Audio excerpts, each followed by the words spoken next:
Assalamu alaikum. Today we will complete our study for chemistry Edexcel IAL AS Unit 2 Topic 9. We are studying the rate of reaction and the factors which affect rate of reaction. Our topic today will be a short topic, okay? But it's about a very important concept or a very important new concept. Maxwell Boltzmann distribution curve. Maxwell Boltzmann distribution curve. This curve, it's a new curve in our study for rate of reaction. Let's see what we have here. At y-axis, we have fraction of molecules. It's a percentage, refer for percentage or fractions of molecules. And here we have energy. Okay. Now, fraction, it's refer for what? Fraction of molecules which have this amount of energy. What I want from you to observe first, the highest percentage or the highest fractions of molecules, okay, it's at this area, which means at this value of energy, okay? Keep it in your mind. Let's go here. Activation energy. We define activation energy. It's the minimum amount of energy required to start the reaction. So from this point and above, it's equal to the energy which is enough to have a reaction. Starting from here, so the area between the x-axis and the curve and this point, this area represent for percentage of particles which can make a reaction.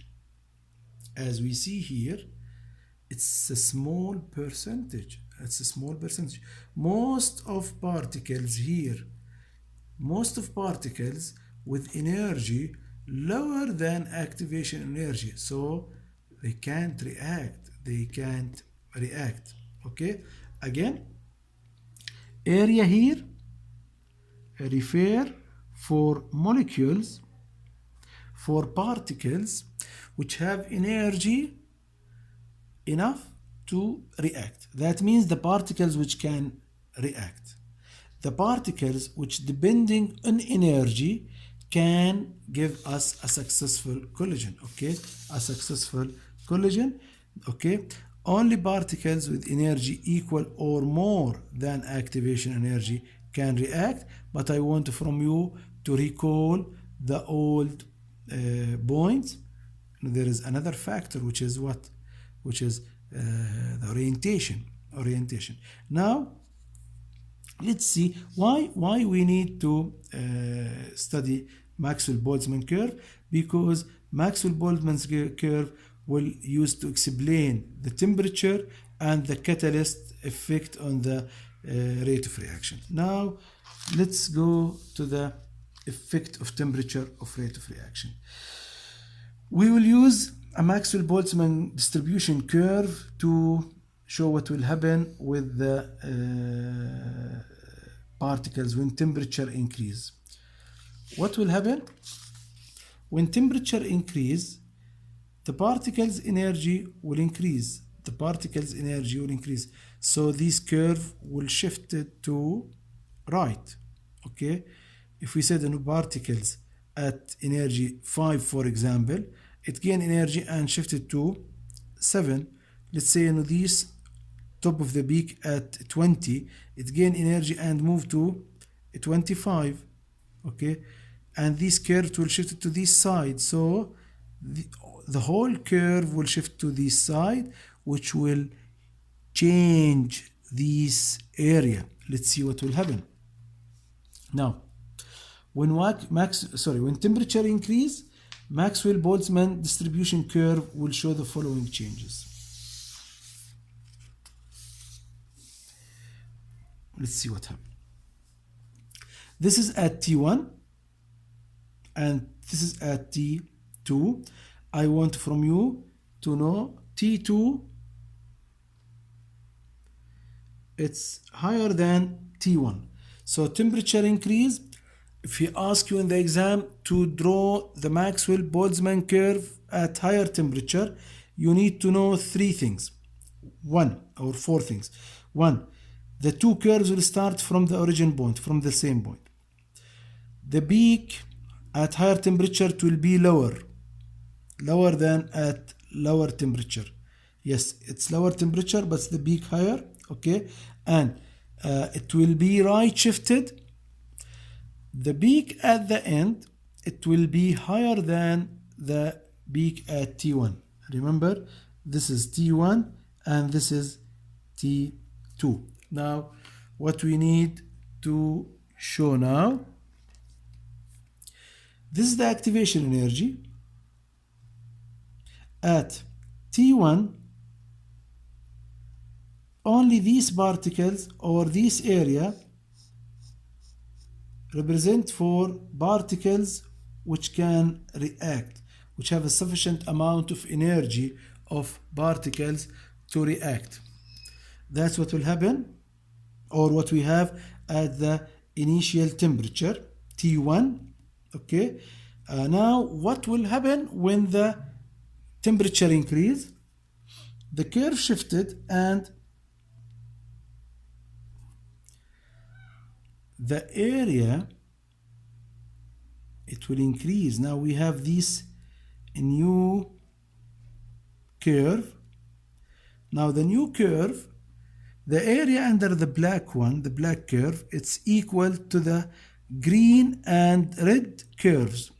Green and red area, sorry. That means the green area, the red area refer for the particles which gain energy and can react now. Can react now. Again, at T1, only the green area represent for particles which can react. Now, when we raise the temperature and temperature increase, what happened? The energy of molecules increase. The energy of molecules increase, so the curve will show a right shift, and these change. So the area under the peak the curve will increase, and the red area it's added. So the particles which can react represented by green and red area here, green and red area. So all these percentage of particles can react. That's what happened when we increase the temperature. So at T2, what is higher temperature than T1, what will change in the curve shape? Okay, one, the two curves will show a close change to the to the x-axis, to the energy. Okay, both curves start from the origin point. Okay, both curves close to the y-axis smoothly, okay, without any sudden change. Okay, both are show the same change, smooth decrease, and sorry, here both curves, neither curves is symmetrical, so this is the main point about the two curves and the change what happens in the two curves. Because if he asks you to draw the curve at another temperature, now if he asks me to draw a curve at T3, which is higher than T2, my curve will shift it to right and will be lower than this one. Okay, so it will go till this point, then go down smoothly. This is T3. Now what will happen if we want to see the new particles which can react? the new particles which can react, it's the particles which is above E2 activation energy and below the curve. Now the black, red and green area refer to the particles which can react now and increase. And you need to know the curve at T3, it's right shifted and below the curve, start from the same point and will not intersect with the other curves, but go smoothly to the toward x-axis or energy axis. This is effective temperature. Area under each peak is the same. He will not, the examiner will not measure the area, but we need to make sure it goes down here because it will go up from here. Okay, so going the curve down here, it will substitute it by it's going up from this side. So area under each peak is the same, number of particles does not change. Okay, peak at T2, higher temperature, it's displaced to the right and lower than the peak at T1. We mentioned this point. The two peaks show activation energy does not affected. We didn't touch the activation energy, it's stay the same. Okay, area under the curve and above E of activation energy increase. Here we talk about this area.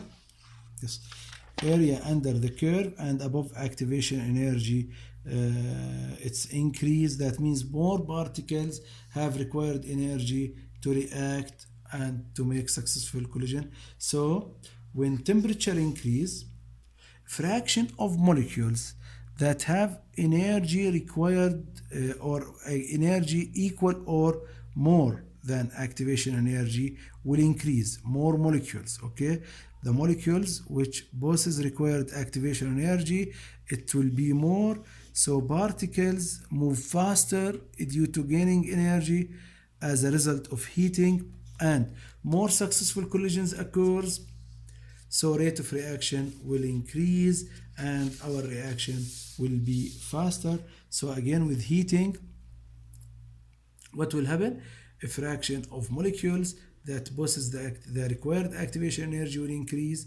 That means more particles or molecules. When we have more particles and these particles move faster, okay, due to gaining energy and as a result of heating, more successful collisions due to the more energy. So we have more collisions and more particles make successful collisions. Okay, so number of collisions will increase and number of successful collisions will increase and rate of reaction will increase due to this point. Note, we assume, it's important note,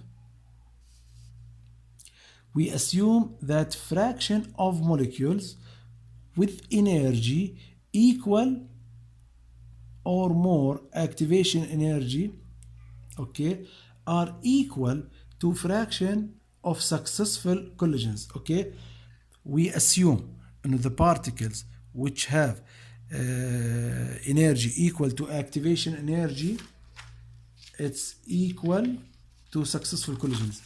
That means this percentage equal to percentage of successful collision. That's what we assume. This is the percentage of particles which have energy equal or more than activation energy. And in our study, we assume this percentage equal to percentage of what? Of successful collisions. And for example, if we said 10% of particles have energy equal or more than activation energy, that means we assume 10% of collisions it's successful collisions. Okay, that's our assumption, but this is not right. It's not always right. It's right only at high energy, at very high energy, because difference it will be very small. Okay, that means if we heat to high temperature. Okay, while if we didn't heat for high energy, this will not be right, and the difference between the two fractions will be effective in our calculation between successful collisions and the particles which have energy equal or more than activation energy. Collisions in solution and gases. Usually in gases, we said particles move at a high speed and they frequently collide. So at our room temperature and pressure, okay, number of collisions depending on particle size, it's between 10 to the power 9 to 10 to the power 10 per second. It's a very big number of collisions due to the free movement of particles. It's comparing between collision in gases and solutions here. In gases, usually we think gases move faster, okay, because it's free and we have this big number of collisions, while in solution, what we need to say about solution, solute reactant molecules must be, they are closer than molecules. What's the factors which help the solutions to react? First, really gas particles, it's farther away from each other, okay, but sorry, it's move faster, but in the same time it's far away from each other, okay, while here solute or reactant molecules are closer than gases, okay, and solute molecules trapped in solvent. The first part will help us to explain there is more collisions, okay, there is more collisions between dissolved molecules because it's closer than gases. What about the other point? Solute molecules trapped in solvent cage, okay? Solute molecules surrounded by solvent molecule. That means it will not make collisions because it's trapped. That's what you feel here. Now, the solute molecule or reactant molecule, when they are dissolved in water or in solvent, these molecules are trapped because it's surrounded by the solvent molecule. No, not this what will happen, because some solute molecules will trapped in the same cage, okay? So the molecules will be very close to each other, very close, and makes more and more collisions. So, if we want to compare between solution and gases, yes, gases moves faster and more freely, so make larger number of collisions.